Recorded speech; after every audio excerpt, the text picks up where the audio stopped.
Sahabat BDKA yang dikasihi Tuhan, mari bersama Keila dan orang tuanya mengikuti renungan firman Tuhan. Yuk teman-teman kita mendengarkan firman Tuhan yang hari ini diuraikan Bu Yuli dan harus dengan sikap hormat. Jadi kalau mau bertemu presiden kita harus bersikap sopan. Maka menghadap raja skala raja tentunya kita mesti lebih hormat. Tidak boleh main-main.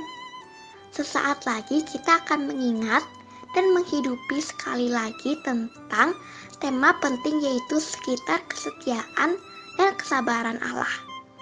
Ayo, jangan mau ketinggalan. Siap?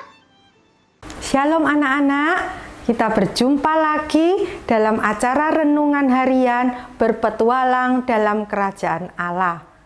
Yuk kita berdoa terlebih dahulu, meminta pertolongan Tuhan sebelum kita merenungkan firman Tuhan.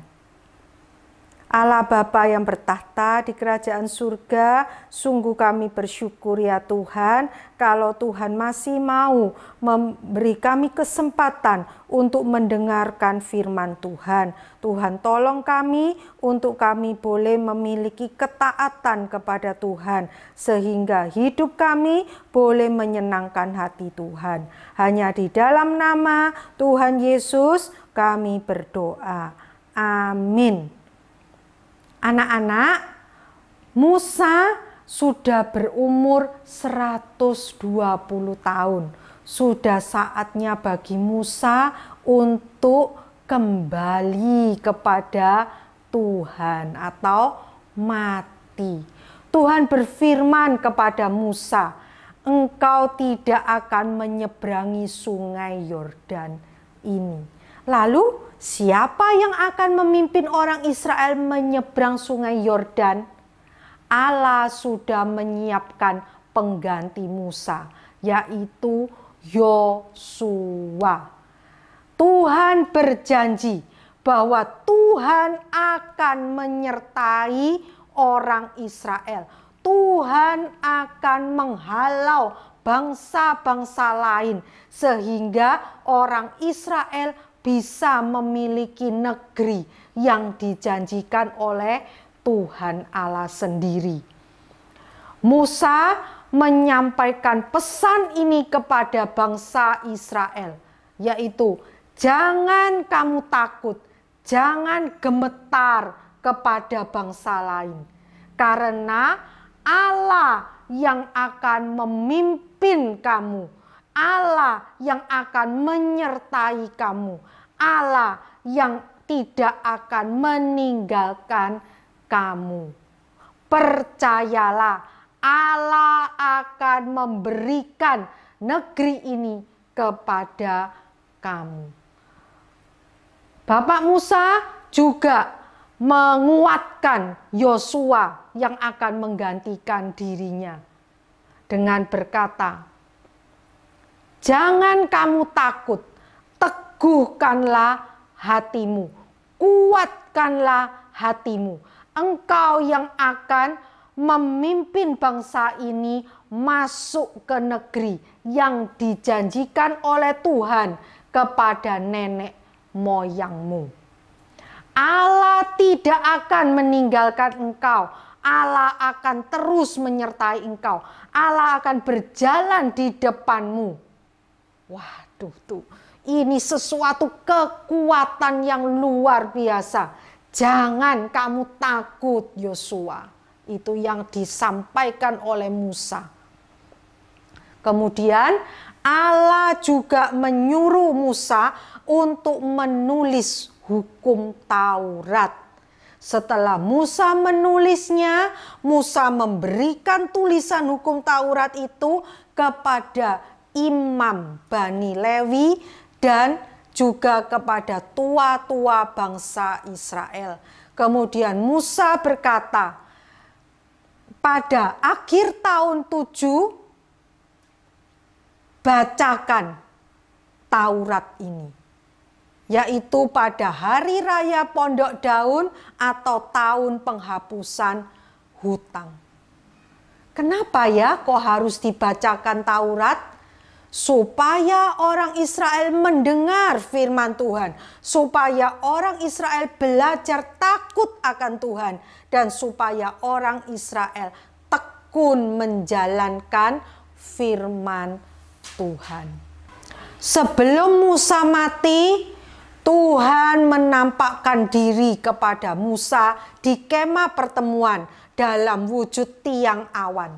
Tuhan berkata, bangsa ini akan mengikuti Allah lain di negeri yang akan mereka masuki. Mereka akan meninggalkan aku. Mereka tidak lagi akan mengikuti aku. Dan pada saat itu aku akan meninggalkan mereka. Sehingga mereka akan mengalami penderitaan dan malapetaka. Musa, tuliskan sebuah nyanyian dan ajarkanlah nyanyian itu kepada bangsa Israel, karena nyanyian itu nantinya akan menjadi saksi bagiku terhadap orang Israel. Nyanyian apakah itu, anak-anak? Nyanyian itu berisikan seruan untuk menghormati Allah yang perbuatannya besar, Allah yang jalannya adil, Allah yang tidak ada kecurangan, Allah yang setia, Allah yang adil dan benar. Anak-anak sekalian, Allah yang penuh dengan kesetiaan, Allah yang penuh dengan kesabaran, sudah terlebih dahulu memperingatkan orang Israel sebelum orang Israel melakukan perbuatan dosa. Tapi kalian tahu anak-anak, orang Israel benar-benar akhirnya meninggalkan Allah. Dan Allah pun meninggalkan mereka. Sehingga orang Israel mengalami penderitaan dan malapetaka.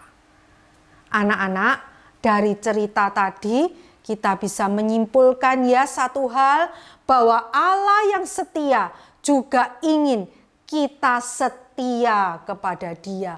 Kita setia kepada firman-Nya dan kita setia menjalankan firman Tuhan itu di dalam kehidupan kita. Maukah anak-anak? Mari kita berdoa. Allah Bapa yang bertahta di kerajaan surga, terima kasih kalau Tuhan masih mau mengingatkan kami untuk kami terus taat kepada Tuhan, terus mendengar firman Tuhan dan melakukan firman Tuhan tersebut di dalam kehidupan kami, agar kami tidak mengalami malapetaka dan penderitaan seperti yang dialami oleh orang-orang Israel. Tolong kami terus Tuhan, untuk kami boleh setia seperti Tuhan yang setia. Hanya di dalam nama Tuhan Yesus kami berdoa. Amin. Kela nggak bisa bayangkan kalau ada paduan suara yang dinyanyikan oleh satu bangsa. Pasti spektakuler bukan? Ada 200 orang menyanyi memuji Tuhan aja merinding. Apalagi kalau satu bangsa menyanyikan lagu yang tak lekang oleh panas tak lapuk, oleh hujan, yaitu memuji Tuhan. Karena pekerjaannya sempurna dan mulia, di mana Tuhan juga menjadi tempat perlindungan bagi umatnya, sehingga umatnya menjadi berkat bagi semua bangsa. Wah, luar biasa. Teman-teman, lanjutkan terus pengenalan akan Allah dengan membaca dari kitab Ulangan pasal 33 dan 34. Dadah!